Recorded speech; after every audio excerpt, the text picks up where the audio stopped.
Assalamualaikum warahmatullahi wabarakatuh. Kepada yang terhormat Ibu Uke selaku dosen mata kuliah bimbingan konseling Islam, pada kesempatan kali ini kelompok kami akan menjelaskan tentang nilai-nilai bimbingan konseling dalam rukun Islam. Di sini saya selaku moderator dan didampingi oleh kedua teman saya, ada Mbak Suciana dan Mbak Kalista Cipkalianasari. Langsung saja masuk kepada materi yang pertama. Baik, masuk kepada pemateri yang pertama yaitu mengenai pengertian bimbingan dan konseling Islam. Nah, di sini menurut Amin bahwa bimbingan dan konseling Islam adalah proses pemberian bantuan terarah kontinu dan sistematis kepada individu, tujuannya agar ia dapat mengembangkan potensi atau fitrah beragama yang dimiliki secara optimal dengan cara menginternalisasikan nilai-nilai yang terkandung di dalam Al-Quran dan hadis Rasulullah SAW di dalam dirinya. Nah, jadi di sini tujuannya yaitu agar dapat hidup selaras dengan tuntunan Al-Quran dan hadis seperti itu. Nah, apabila internalisasi nilai-nilai yang terkandung dalam Al-Quran dan hadis telah tercapai dan fitrah beragama itu telah berkembang secara optimal, maka individu tersebut dapat menciptakan hubungan yang baik dengan Allah tentunya.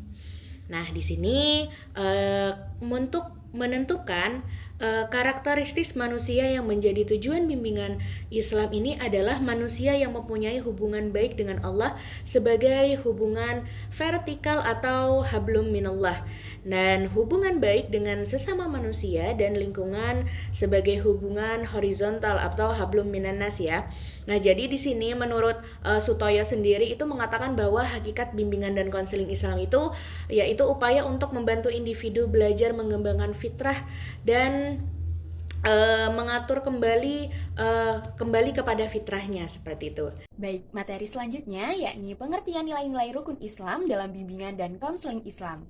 Bimbingan konseling Islam dalam rukun Islam adalah proses pemberian bantuan terarah, kontinu, dan sistematis kepada individu agar ia dapat mengembangkan potensi atau fitrah beragama yang dimilikinya secara optimal dengan cara menginternalisasikan nilai-nilai yang terkandung di dalam rukun Islam ke dalam dirinya sehingga ia dapat hidup selaras dengan tuntunan agama Islam. Nilai-nilai tersebut antara lain yang pertama ada nilai akidah. Menurut Hidayat, melingkupi semua rukun Islam, khususnya rukun yang pertama yang merupakan syariat utama yang harus dilaksanakan seorang muslim dalam menjalankan tugasnya guna mencapai tujuan bimbingan dan konseling Islam, yakni penyadaran penghambaan diri kepada Allah, meningkatkan kesejahteraan lahir batin dan menjadi manusia yang baik atau yang biasa disebut dengan insan kamil. Nilai yang kedua yakni nilai syariat. Syariat dan amal memang ditunjukkan kepada tingkah laku atau perbuatan seseorang. Hal ini dalam bimbingan dan konseling Islam dikelompokkan dalam pengambilan langkah nyata dalam menyelesaikan masalah. Yang ketiga ada nilai sosial atau muamalah. Nilai sosial ialah nilai-nilai bimbingan dan konseling Islam yang berkaitan dengan hubungan sesama manusia. Banyak sekali nilai-nilai sosial yang dikandung rukun Islam. Di antaranya dikandung rukun yang kedua, yakni sholat. Kemudian yang ketiga ada zakat. Yang keempat puasa. Dan yang kelima yakni haji. Yang keempat ada nilai akhlak. Akhlak ditunjukkan kepada hal-hal yang menyucikan rohani, mendekatkan diri kepada Allah, dan sifat-sifat terpuji seperti sabar, tawakal, merasa cukup dengan apa yang ada, dan lain sebagainya. Nilai yang kelima yakni nilai iman. Iman adalah keyakinan yang kuat terhadap Allah Subhanahu wa Ta'ala, Rasulnya, kitab-kitab suci, malaikat, hari akhir, dan qada dan qadar. Yang keenam ada nilai kepribadian muslim. Kepribadian muslim mencakup sifat-sifat yang harus dimiliki oleh seorang muslim seperti jujur, amanah, sabar, dan tawakal. Kemudian yang ketujuh ada etika konseling. Etika konseling mencakup prinsip-prinsip yang harus diikuti oleh seorang konselor dalam memberikan bimbingan dan konseling. Kemudian yang kedelapan ada nilai-nilai bimbingan dalam rukun iman. Rukun iman mencakup keyakinan terhadap Allah Subhanahu wa Ta'ala, malaikat, kitab-kitab, Rasul, dan hari akhir. Kemudian yang terakhir, yakni yang kesembilan, nilai-nilai bimbingan dalam rukun Islam. Makna bimbingan konseling Islam dalam rukun Islam yaitu bimbingan atau tuntunan atau arahan, petunjuk, pencegahan, pemberian bantuan yang terarah, sistematis, pengembangan fitrah yang beragam dan selaras yang dijabarkan pada setiap rukun Islam, yakni sebagai berikut. Yang pertama, tujuan bimbingan konseling Islam dalam syahadat. Lubis menyatakan bahwa tujuan utama bimbingan konseling Islam untuk membantu orang mewujudkan dirinya sebagai manusia yang seutuhnya untuk mencapai kebahagiaan dunia dan akhirat dengan menyelaraskan peran dan kedudukan sebagai makhluk Allah, makhluk individu, makhluk sosial, dan makhluk yang berbudaya. Untuk mencapai hal-hal tersebut, setiap orang harus melakukan statement of mission atau penempatan misi sebagai orang muslim yang diikrarkan dalam bentuk syahadat. Secara ilmiah, penetapan misi melalui syahadat akan menghasilkan imajinasi visual yang pada gilirannya akan memberikan dorongan dan kekuatan untuk mencapai tujuan. Jika kita memahami kalimat La ilaha illallah, itu berarti kita menolak untuk menyembah siapapun kecuali Allah Subhanahu wa Ta'ala dan menganggap bahwa Allah Subhanahu wa Ta'ala layak untuk disembah karena seseorang harus mentauhidkan Allah Subhanahu wa Ta'ala dalam beribadah. Kalimat ini disebut dengan kalimat tauhid. Yang kedua, yakni makna bimbingan konseling Islam dalam sholat.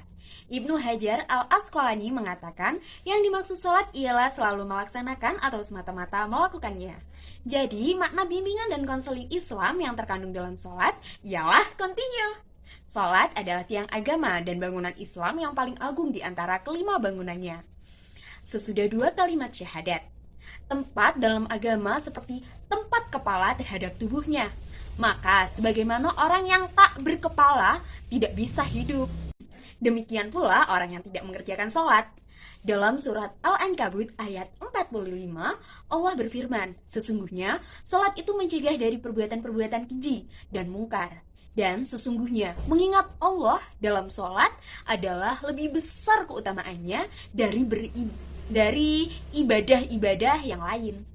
Yang ketiga yakni makna bimbingan konseling Islam dalam puasa. Menurut Agustian, puasa adalah metode pelatihan rutin yang sistematis untuk menjaga fitrah manusia sehingga ia tetap memiliki kesadaran diri yang fitrah dan akhirnya akan menghasilkan akhlakul karimah. Puasa berarti menahan. Puasa merupakan pembelajaran yang sangat baik untuk menguji kadar keimanan serta kesabaran seseorang sehingga hasil akhirnya adalah manusia yang bertakwa. Yang keempat, makna bimbingan konseling Islam dalam zakat. Kewajiban zakat tersebut selalu digambarkan dengan kata a'tu, suatu kata yang dari akarnya dapat dibentuk sebagai ragam kata yang mengandung makna-makna antara lain istiqomah atau bersifat jujur dan konsekuen, cepat, pelaksanaannya secara sempurna, memudahkan jalan, mengantarkan kepada seseorang yang agung. Kemudian, yang terakhir, yang kelima, yakni makna bimbingan konseling Islam dalam haji.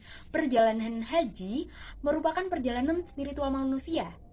Imam Al-Ghazali radhiyallahu an berkata, Allah menjadikan perjalanan haji sebagai contoh perjalanan ke akhirat. Maka, pada setiap amal dalam perjalanan haji, hendaknya merenungkan sesuatu urusan akhirat yang menyerupainya. Haji merupakan suatu lambang dari puncak ketaguhan pribadi dan puncak ketaguhan sosial. Selanjutnya yaitu konseling melalui dakwah Islam.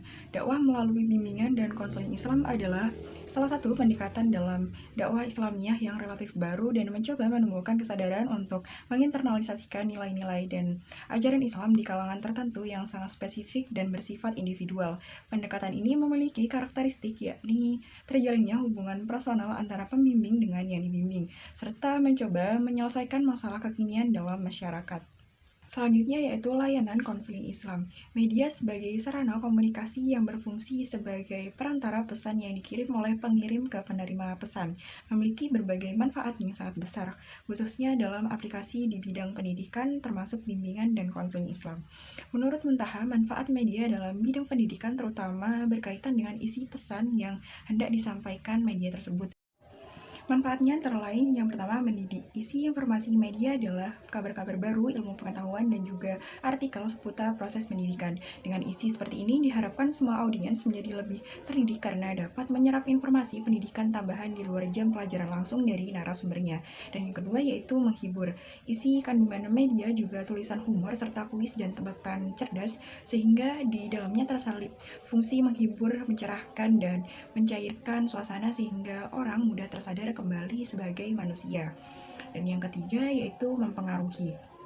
Media adalah informasi bernilai dan berharga seperti nasihat, kalimat mutiara baik dari narasumber langsung maupun kutipan kitab suci dan album lagu maupun hasil renungan dari hidup filsafati tentang hidup sukses.